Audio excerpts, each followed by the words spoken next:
इस कहानी में दिखाई गई सभी घटनाएं एवं पात्र पूरी तरह से काल्पनिक हैं। इसका किसी भी जीवित या मृत व्यक्ति के साथ किसी भी तरह का कोई भी संबंध केवल एक संयोग मात्र होगा।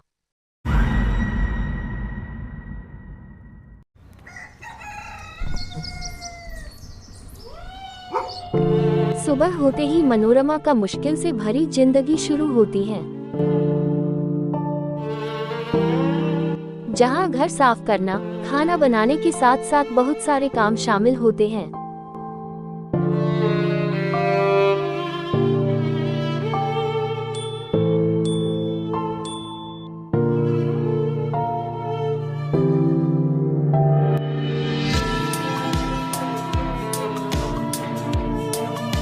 मनोरमा घर का काम खत्म करके अपने बेटे को स्कूल के लिए तैयार करती है।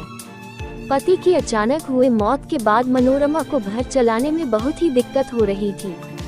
तभी मनोरमा की बेटा गुड्डू बोलता है, माँ, स्कूल जाने का मन नहीं है। अगर स्कूल फीस नहीं दिया तो आज भी स्कूल मास्टर मारेंगे। मनोरमा बड़ी दुखी होकर बोलती है, बेटा तुम चिंता मत करो, आज साहब जी से बोलकर पैसे ले आएंगे। तुम स्कूल मास्टर को बोलना कि कल फीस दे देंगे। रोहित डरते हुए स्कूल चला जाता है।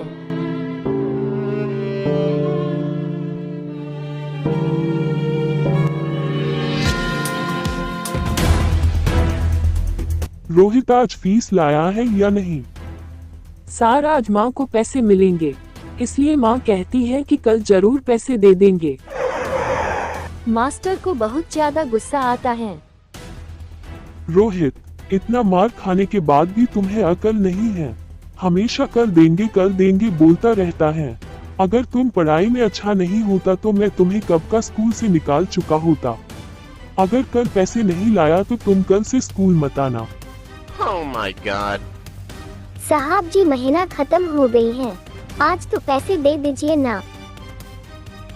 अरे मनोरमा, तुम तो जानते हो कल मेरे बेटे राहुल का जन्मदिन था। जन्मदिन की पार्टी में बहुत पैसे खर्च हो गया।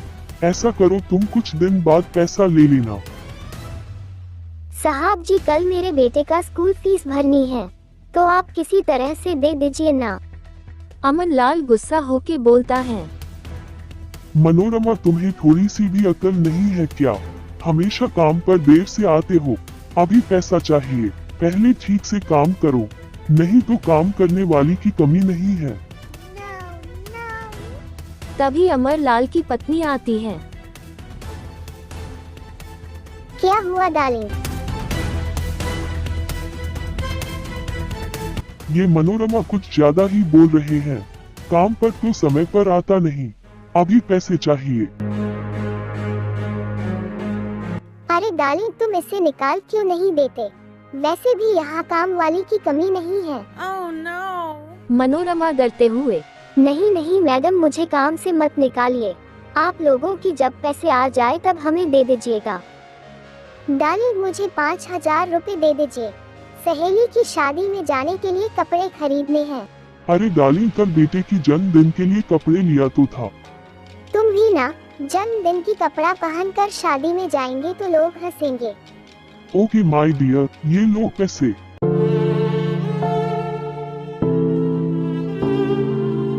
माँ, कल स्कूल मास्टर ने स्कूल जाने को मना किया है। नहीं बेटा, कल कुछ ना कुछ करके पैसे दे देंगे। लेकिन माँ, पैसे कहाँ से लाएंगे? मनोरमा अपने बेटे को कह तो देते हैं पैसे दे देंगे, लेकिन खुद सोच में पड़ जाती है। सुबह होते ही मनोरमा आसपास के जितने भी लोगों को पैसे मांग सकते हैं मांगने लगे, लेकिन सभी ने कोई ना कोई बहाना बनाकर पैसे देने के लिए इनकार कर देते हैं। Oh my God. मनोरमा की बेटा गुड्डू को स्कूल से निकाल दिया जाता है। मनोरमा हाथ पैर जोड़कर भी बेटे को स्कूल में नहीं रख पाए। सर, थोड़ी सी मोहलत और दे दीजिए ना, हम कुछ ना कुछ करके स्कूल फीस दे देंगे। Oh my God. आप हमारी भी मजबूरी समझने की कोशिश करें, हमें भी ऊपर जवाब देना पड़ता है। सर, बुरा ना मानो तो आप अपनी तरफ से पैसे दे देते तो मैं आपको कुछ दिन बाद दे दूंगी। Oh really? आप बेकार में समय बर्बाद कर रहे हो। तभी मनोरमा अपनी कपड़ा ऊपर उठा देती है और बोलती है, Oh my god. आप पैसों के साथ साथ ये भी ले सकते हो। मास्टर गुस्से से आग बबूला हो जाता है। बच्चों को पिटने वाला एक लकड़ी लेकर मनोरमा का पिछवाड़ा लाल कर देता है। आय अम्मा मोर गया रे, आय अम्मा मोर गया रे। ये एक स्कूल है, मतलब मंदिर, और तुम यहाँ ये सब करने आए हो। सर आपको अगर यहाँ आपत्ति है तो मेरे घर भी आ सकते हो।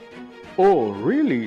मास्टर को और ज्यादा गुस्सा आता है और पिछवाड़े पर मार मार कर स्कूल से निकाल देता है। आय अम्मा मोर गया रे। तेरे बच्चे तो बहुत समझदार हैं, लेकिन तुझ जैसी माँ के साथ पता नहीं क्या होगा।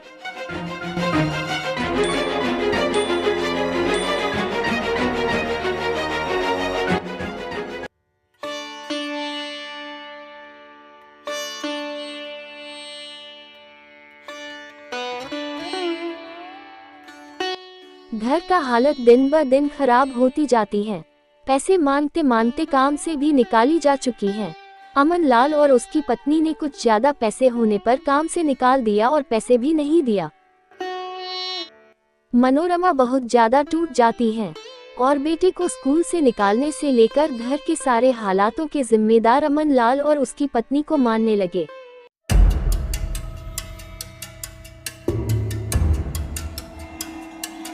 मनोरमा सोचने लगे, हम तो बर्बाद हो ही गई, अब अमन लाल की परिवार को भी नहीं छोड़ेंगे।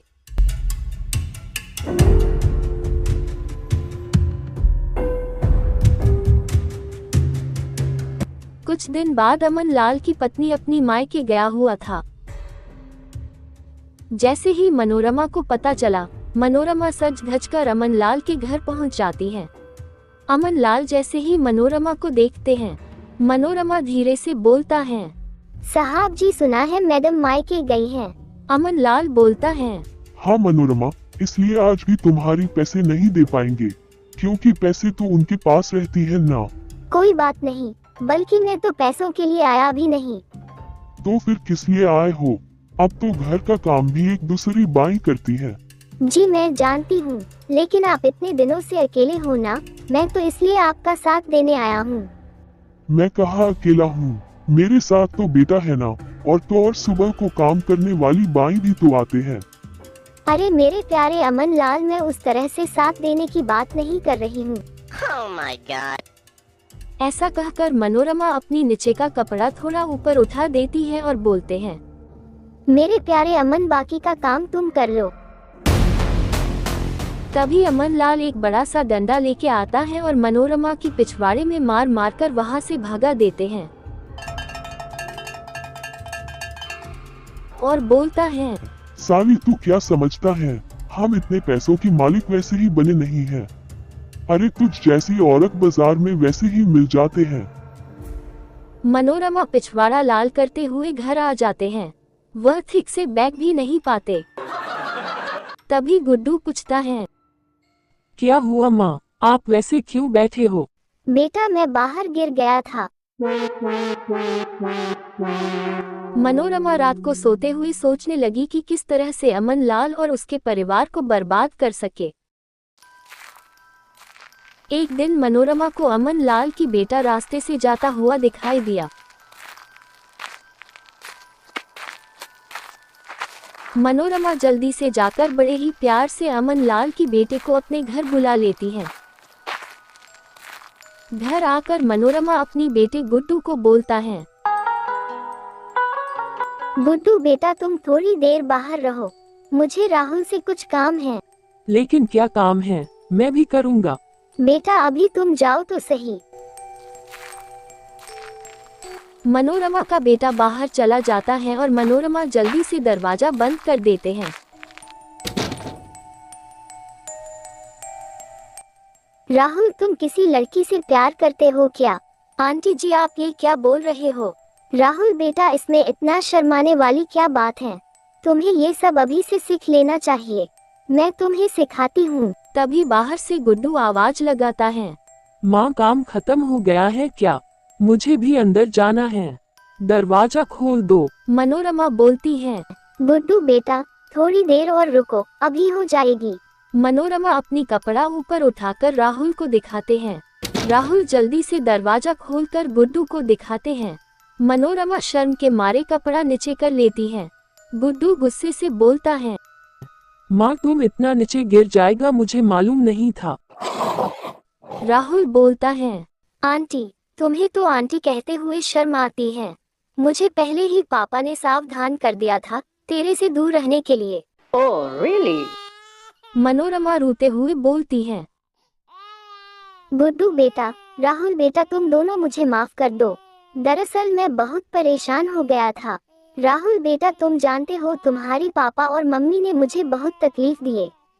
मुझसे घर का सारा काम करवाया और मुझे पैसे भी नहीं दी और मुझे काम से भी निकाल दी।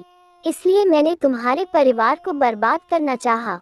माँ तुम इसलिए इतना नीचे गिर गई है कि तुम्हें माँ कहते हुए मुझे शर्म आते हैं। बेटा तुम तो जानते हो तुम्हारा स्कूल भी इस वजह से छोड़ना पड़ा। माँ तुम राहुल की माँ बाप का गलती राहुल पर निकालना चाहते हो। क्या राहुल मेरे तरह ही तुम्हारी बेटा नहीं है? अरे गुड्डू तुम इसे एक बार पूछो तो सही, इसको मेरे पापा ने मार मार कर पिछवाड़े क्यों लाल किया था। बेटा तुम दोनों मुझे और शर्मिंदा मत करो। मैं तुम दोनों को हाथ जोड़कर माफी मांगती हूँ और वादा करती हूँ कि आज के बाद वैसा कुछ नहीं करेंगे। ठीक है आंटी, अगर तुम्हें सच में पछतावा हो रही है तो ठीक है। हम दोनों किसी से कुछ नहीं कहेंगे और पापा से कहकर तुम्हारे पैसे दे देंगे।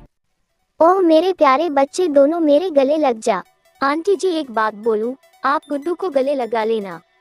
मुझे अभी भी थोड़ा संदेह है, संदेह दूर होते ही गले लग जाएंगे। और फिर तीनों जोर जोर से हंसने लगती हैं।